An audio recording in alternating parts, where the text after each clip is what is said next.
Bon, maintenant, je vais donner la parole à l'ARS, l'Agence régionale de santé, délégation départementale 28, avec deux de ses représentants. Tout d'abord, Denis Gélès, directeur de l'ARS, délégation départementale 28. Et il va nous présenter un exposé du projet de contrat local de santé, on vient d'en parler, de l'agglo du Pays de Dreux. Je vous laisse la parole.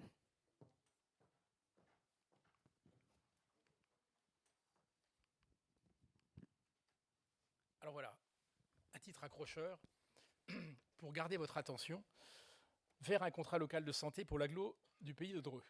Alors, ça a déjà été un petit peu dit, je m'attardais sur la première diapo que voilà. Un contrat local de santé, c'est un outil de contractualisation. À la fin, on va signer quelque chose tous ensemble. Mais ce qu'il faut retenir, c'est que le contrat local de santé, j'ai l'habitude de dire, c'est une caisse de résonance qui permet de mettre en ligne à la fois, bien entendu, des priorités qui sont définies un petit peu par l'Agence régionale de santé, mais aussi qui collent avec le territoire dont vient d'être exposé un diagnostic fait par l'ORS. Et c'est de mettre en musique l'ensemble des acteurs et des partenaires sur ce territoire pour faire avancer tous les sujets de santé. Et quand je dis tous les sujets de santé, ce n'est pas uniquement les sujets dont on a parlé un petit peu, M. Souris en a parlé en introduction, de la problématique médicale et du manque de médecins, du déficit, mais les problèmes globaux, qui sont les problèmes touchant notamment les déterminants de santé.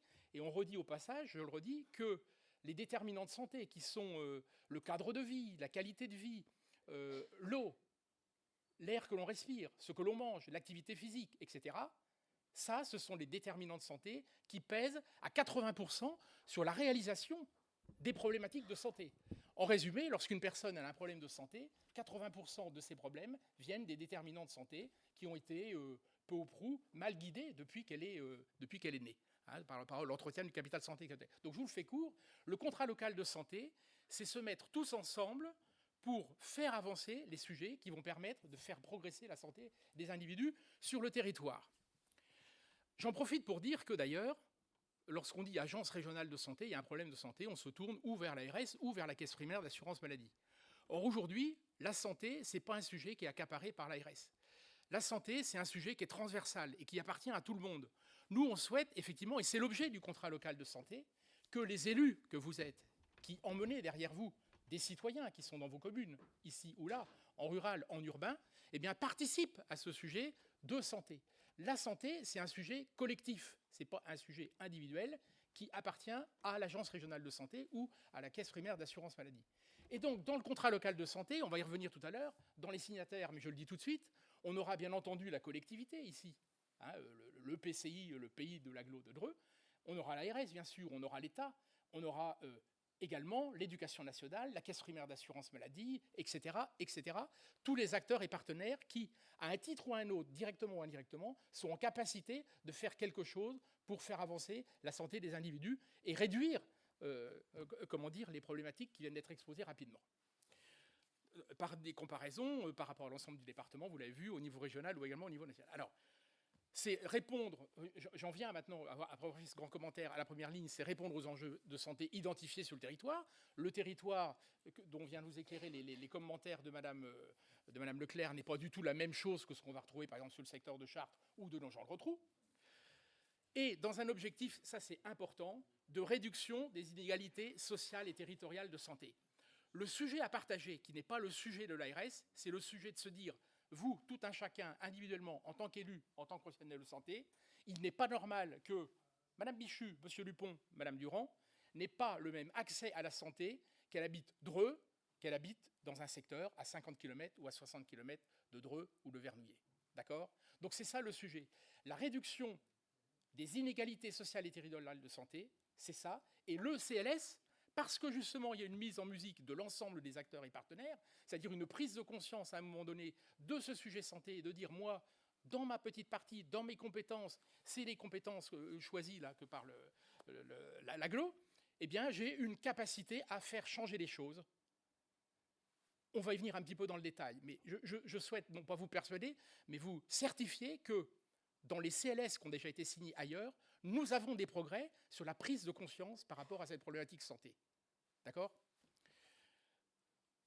Vous me direz dans 5 ans si j'ai raison ou tort, mais vous me direz que j'avais raison. Et déjà là, vous pouvez le dire, parce que vous sentez ce que je veux dire. et qui sert donc à coordonner les actions de santé sur le territoire en matière de prévention, mais d'accès aux soins. On ne parle pas que de l'accès aux soins, hein, et d'ailleurs on va le voir dans les diapos qui vont suivre. Le sujet, M. Sourisseau l'a dit, bien entendu, il y a un gros problème de démographie médicale. On est en dessous de la moyenne. Hein, on est en dessous de la moyenne nationale, on est en dessous de la moyenne régionale, puisqu'on est le département à avoir le moins de médecins. Mais il n'y a pas que le sujet de démographie médicale, il y a comment on se met ensemble. Et par exemple, à l'ARS, on propose un certain nombre de choses qui permettent de, et ça a été dit d'ailleurs dans l'article de M. le député Juvin ce matin, là, dans notre journal L'Écho, j'allais dire beau journal, oui, bon, c'est la question du temps médical. Comment on fait pour gagner du temps médical afin de libérer, comment dire, le savoir-faire du peu de médecins qui nous reste.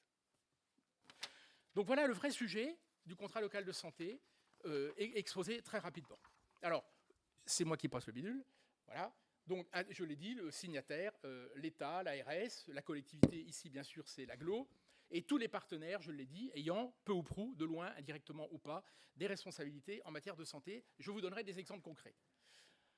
Et on ajoutera aussi, ça c'est le triptyque de base, le triumvirat de base, on ajoutera bien entendu le conseil régional, qui a des compétences, par exemple, légales sur la formation des auxiliaires médicaux notamment, le conseil départemental qui lui a des responsabilités notamment partagées par exemple avec l'ARS, hein, sur les sujets de prise en charge des personnes âgées, personnes handicapées, on va parler tout à l'heure du vieillissement de la population, les fameuses CPTS qui sont les communautés professionnelles territoriales de santé, il y en a 2 sur ce territoire, qui sont en fait un ensemble, là aussi une caisse de résonance entre professionnels de santé, où il y a des réflexions et des échanges d'informations au sein des professionnels de santé pour faire avancer les sujets, justement.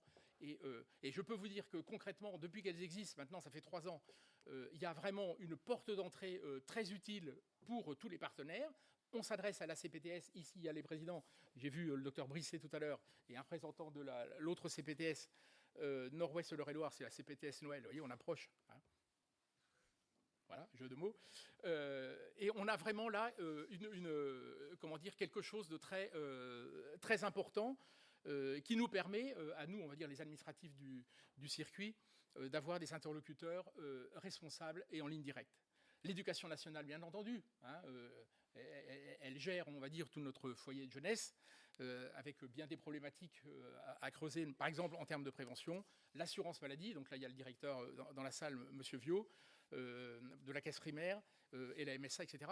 Et j'ai mis volontairement 3 points de suspension parce qu'on est prêt à accueillir dans CLS tous ceux qui, de près ou de loin, je l'ai dit, ont une volonté de faire changer les choses. Alors, la suite de l'opération. J'ai dit que le CLS, c'était un contrat. Alors là, c'est des propositions qui sont faites, mais propositions qui sont quand même très attachées au diagnostic qui vient d'être présenté par Mme Leclerc. C'est pas sorti de la tête on a fait un comité de pilotage, hein, avec M. Sourisseau et des représentants, là. Mais on a quand même travaillé le sujet. Et voilà, ce sont des propositions vers lesquelles nous pensons qu'il serait utile d'aller dans le cadre d'un contrat local de santé. Alors, vous les lisez tranquillement. Promouvoir les actions en faveur de la santé mentale, vous l'avez vu apparaître. Ce n'était pas mon objectif numéro 1 tout à l'heure dans le diagnostic, je crois que c'était le numéro 2. Améliorer le cadre de vie et agir sur l'environnement. On retrouve par là toutes nos problématiques de déterminants de santé, hein, c'est-à-dire dès lors qu'on agit sur la qualité de l'eau, sur la qualité de l'air, sur faire un petit peu d'activité physique. Une collectivité, par exemple, hein, je le cite souvent l'exemple, qui décide dans l'aménagement d'un quartier de faire un bout de piste cyclable, bah, c'est plutôt bon, hein, parce que alors il faut que ce soit sécurisé, etc. D'accord, ça pose d'autres problèmes, mais avoir une activité physique de cette nature, c'est favorable. Donc, on y reviendra. Maintenir et développer une offre de santé de proximité. Là, on touche au cœur du sujet la problématique de la réduction des inégalités sociales, et territoriales de santé. Comment faire pour effectivement essayer de promouvoir le fait qu'une personne qui habite Dreux ou Vernouillet, elle ait les mêmes, les mêmes chances d'accès et de prise en charge de ses problématiques sanitaires qu'une personne qui habite à 50 ou 60 km dans le pays de l'agglo de Dreux. Le dernier, c'est bien entendu soutenir les actions de prévention et favoriser donc les comportements favorables à la santé. Ça, il n'y a pas besoin de traduction, vous l'avez compris. Enfin, cela dit, je le case là, il faut s'y prendre tôt, parce que l'objectif, c'est que chaque individu qui naît puisse défendre son capital santé, qu'il a à la naissance, le plus longtemps possible, pour éviter l'érosion de ce capital santé. Et là, pour le coup, c'est parfois de la responsabilité individuelle, mais il faut un accompagnement collectif pour inviter la personne à faire attention à son capital santé. Un axe transversal, qui est assez récurrent, je vous le dis tranquillement, dans les contrats locaux de santé, c'est assurer la communication entre les acteurs. Combien de fois encore on réunit, chacun le sait, des personnes autour de la table, et puis qui, à la fin de la réunion, disent « Ah je ne savais pas que tu faisais ceci, que tu faisais cela, etc. » Et donc, par là, on a souvent les réponses qui nous manquent au début de la réunion. Et donc, on a mis, effectivement, accompagner les maires et développer les actions de sensibilisation. Parce qu'il est, franchement, on peut essayer de vous persuader l'intérêt d'un contrat local de santé. Vous allez peut-être me croire sur parole. Mais moi, je vous donnerai des exemples, je vais vous donner des exemples concrets dans lesquels on donne des réponses effectives aux maires, par exemple sur les questions de santé mentale, par exemple sur les questions d'habitat insalubre. On y reviendra tout à l'heure avec la présentation qui va suivre. Mais on a des réponses pour vraiment vous accompagner. Effectivement, la problématique santé, ce n'est pas, en tant que maire, d'un point de vue réglementaire, législatif réglementaire, de droit, si vous voulez, juridique, une compétence première, mais indirectement, vous avez des possibilités. Et donc nous, par exemple, les institutions autour, l'ARS, on est en capacité de vous aider lorsque vous avez des questions. Et je sais que parfois, vous n'avez pas les réponses aux questions que vous posez. Mais le CLS, c'est précisément de tracer ensemble les questions pour lesquelles vous souhaiteriez avoir des réponses, parfois plus rapides. Je le sais. Monsieur Gélès, je vais vous demander, malheureusement, c'est moi qui vous parle à côté. Oui. Là, de l'autre côté. J'ai pas bien vu. Bon. Alors, est-ce que vous pouvez aller un tout petit conclure, peu plus vite. Même conclure, parce que vous avez déjà... Oui, malheureusement. Alors, alors là, il va falloir faire vite. Oui. Alors, laissez-moi conclure en passant rapidement les 4 diapos qui suivent, parce que c'est quand même important. Non, mais vite, non. Vous me promettez vite. Oui, vite. J'enclenche la 4e. J'enclenche la 4e. Ah, monsieur le sous-préfet me demande lui aussi d'accélérer. Bon, alors, non, mais les sujets de santé mentale, il faut que vous compreniez une chose. Aujourd'hui, qui dit santé mentale, ne pensez pas immédiatement psychiatrie, prise en charge. Le sujet de la santé mentale, c'est un sujet aujourd'hui global. Il faut déstigmatiser le problème de la santé mentale. Je prends un seul exemple. Il vous est sans doute arrivé dans votre commune d'avoir un individu qui, pour X raisons, a un dérapage incontrôlé pour une problématique de santé mentale qui se révèle, etc. Donc, il y a des possibilités pour, d'abord, vous allez dire, qu'est-ce que je fais de ces individus, etc. Et nous, ARS, il faut connaître, il y a un certain nombre de dispositifs qui permettent d'apporter des réponses immédiates ou de moyen terme pour la prise en charge de cet individu. Donc, là, je donne un exemple concret par rapport, et j'illustre mon propos de tout à l'heure, je me dépêche, madame, pour dire qu'effectivement, il y a une connaissance des dispositifs à avoir. On est aujourd'hui plus dans une psychiatrie, si vous voulez, plus humaine, plus inclusive. Je citerai quand même si vous m'en empêchez, l'exemple de ce qui se fait, par exemple, au Canada, où on forme, non mais pour vous dire concrètement les choses, on forme, par exemple, les concierges d'immeubles ou les chauffeurs de bus pour avoir des réflexes adaptés lorsqu'ils ont affaire à un individu qui, ou dans le bus, ou dans le quartier, immeuble, ou dans l'immeuble, etc., fait le bazar, et vous le savez, comme quoi un individu peut foutre un quartier en l'air. J'ai eu un exemple récent dans ce département. Ça fait beaucoup d'exemples, ça. Ça fait beaucoup. Excusez-moi, parce que oui, j'ai fini. J'ai bientôt fini ma diapo numéro 2. Les personnes qui passent derrière pourront pas parler, c'est dommage. Oui. Axe 2, allez. Axe 2 quand même. Axe 2, voilà. Mais j'étais sûr que je ferais pourtant plus vite. Non. Le cadre de vie. Allez, c'est moi qui... Ah ben voilà, mais c'est parce que j'ai pas le truc. Ça... Je pense qu'il n'y a pas un opposant dans la salle. Tout le monde est d'accord, là. Oui. Axe 3. Mais j'insiste sur le fait que, là encore, mesdames, messieurs les maires, vous avez une part de responsabilité indirecte. Vous en êtes convaincus. C'est bien. Oui, mais avec vous, oui, mais peut-être pas avec tout le monde, là. Axe 3. Bon. Axe 3, une offre de santé de proximité. C'est moi qui passe le truc. Le vieillissement de la population, CF, vous regardez la pyramide des âges qui a été présentée tout à l'heure par Madame Leclerc, effectivement. Donc là, il y a un vrai sujet. Aujourd'hui, il y a une volonté des personnes âgées de rester le plus longtemps à domicile. Il y a ce que nous on appelle le virage domiciliaire. Ça pose un certain nombre de questions. hein. Sachez qu'il y a des éléments de réponse. Voilà, je passe vite, puisqu'il faut aller s'il très vous vite. plaît. Voilà, c'est fini. Voilà, toc. Axe 4, non, il y en a que 4. Soutenir les actions de prévention, là aussi, je pense que tout le monde est d'accord. Médilmont, voilà. Bon, Un mot de conclusion. Allez. le mot de conclusion, c'est que si vous ne l'aviez pas vu, je suis persuadé, enfin l'ARS, hein, de l'utilité et de la nécessité d'un contrat local de santé.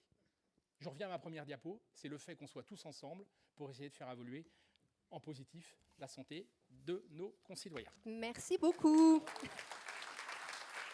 On a réussi.